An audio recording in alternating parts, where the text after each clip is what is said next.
Chapter 3 Zaya. What's a heartbreak if your pulse is still beating?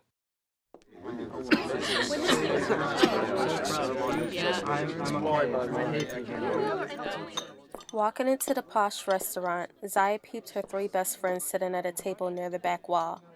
Zaya continued to the back of the lounge. Hey girls, look at y'all.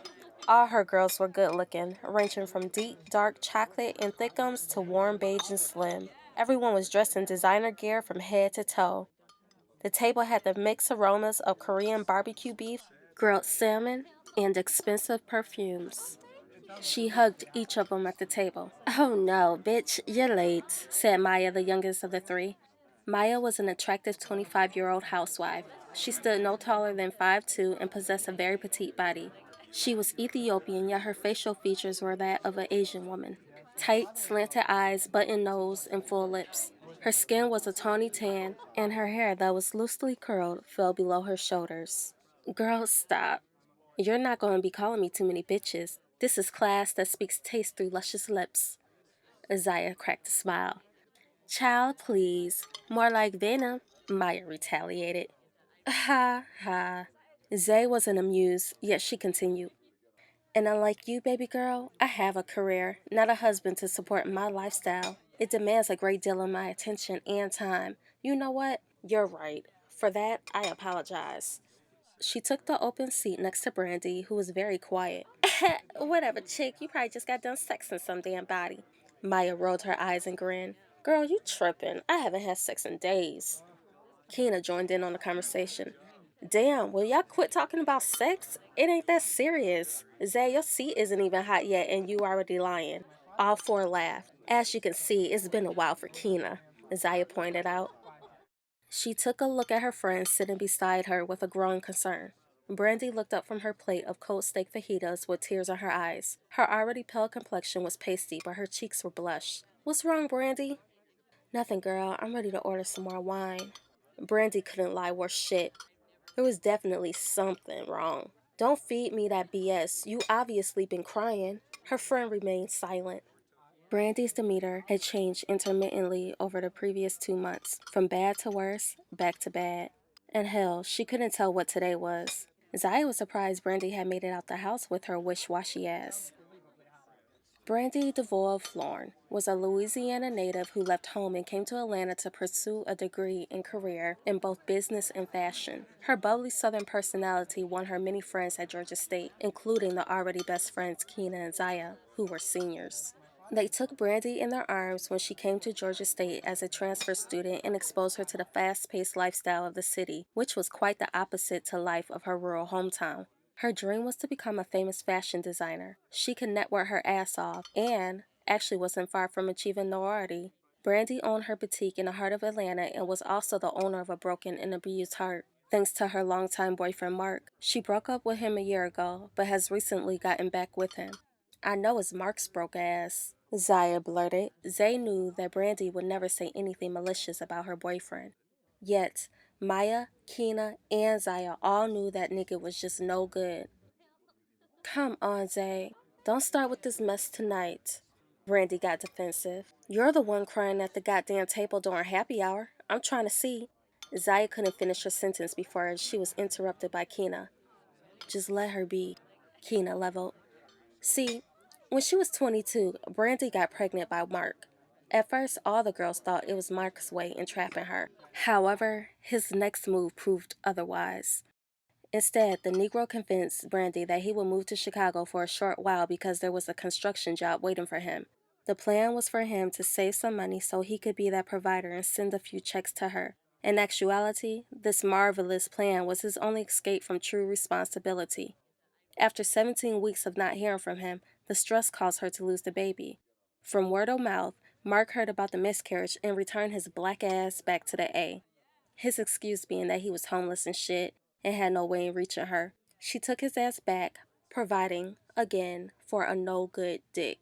Like really? Zay wants to literally shake her friend to her senses. Young hearts commit foolish acts, and sometimes the biggest wish that is derived from regret is to be reimbursed for all the bullshit that is endured in order to grow. In Zaya's opinion, there was a thin line between pity and being naive. She felt that Brandy must kick the love aside and recognize the pain. The miscarriage was nearly 4.5 years ago, and at 26, Mark still continued to fuck with Brandy's mind. Zaya looked at Keena. Keena shrugged her shoulders. Maya sat nonchalantly, dipping her fingers into the honey mustard sauce, sucking it off. "Where's that fine ass waiter? I ordered a mojito 5 minutes ago," Maya blurted. Brandy lit up. "Damn, girl, give the brother a chance. They have to make it." Zaya was hungry and wanted to get a drink before happy hour was over. She summoned for the only male waiter in the restaurant. He walked to the table carrying a tall glass of mint leaves and vodka. "My girlfriend was right. You are cute," she complimented. The young guy blushed. He wrote her order in his notepad and walked away. Maya let out a gasp.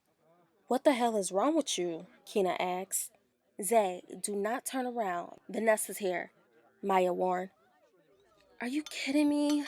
Everywhere I go, there's always drama. I can't even sit down for 10 fucking minutes," Zaya responded. She turned around and stared at what she's been escaping for 2 weeks. A honey brown skinned woman stood at the entrance wearing a bright orange sundress that complemented her skin tone. She stood 5'9" in a pair of burnt umber heels that matched her Just Cavalli handbag. The foreign woman watched as she parted her full lips and spoke to the hostess. Vanessa's short haircut framed her slim face. Her face stood still while her dark, sultry eyes did the talking. She licked her lips and looked up at Zaya and her friends. Bottom line, this chick was fine. Truth is, gay or straight, all four women at the table knew it. Keena interrupted the silence. "No, you are the drama. I keep telling your ass to slow the hell down, quit fooling around, stop building these fake ass relationships with people you know you don't want in your life," she expressed. Maya interjected. "She does want them at that moment, especially if they're beautiful." She nodded at Vanessa. Zaya looked around the table and complained. "See, I talk too much. Can I share with my friends the most intimate and complicated details of my life without you all judging me?" "No one is judging you. I'm trying to look out for you, to prevent moments like this," Keena said. "Uh-oh, she's walking this way." "Damn," Brandy said. Maya jumped out her seat and waved the woman over. "Vanessa! Hey, Nessa, come here, girl." "What the fuck you do that for?" Zaya whispered brashly. Her conniving friend laughed. Keena joined in with Maya. "Now you know she the shit starter." "Damn, Maya, that's some nigga shit. I got you later," Zaya gritted. Vanessa fluttered her hips to the table. "Hey, girl," the woman exclaimed. Her face stiffened the moment she recognized Zaya was also sitting at the booth. Zaya looked up. Zaya, who's hardly ever intimidated in hostile situations, could please anyone's thoughts with charm. She had no idea how she was going to break things down to Vanessa. Whatever it was that must be said to get this woman off her ass, she was willing to do. Her mind raced back to the letter. She had too much shit going on. "Hey, Vanessa." "So, that's it? Hey, Vanessa? Why haven't you returned my phone calls?" Vanessa asked. They stared at each other. Her former lover looked pissed. Zay inhaled and exhaled deeply, prompting to respond accordingly to the opposition at hand. Um, I think you both should take this one into the bathroom. People are trying to eat," Maya said with a smirk. Zaya shook her head as she glared at Maya and grabbed her purse. She stood up and touched the woman's elbow, suggesting that they finish the conversation in the ladies' room.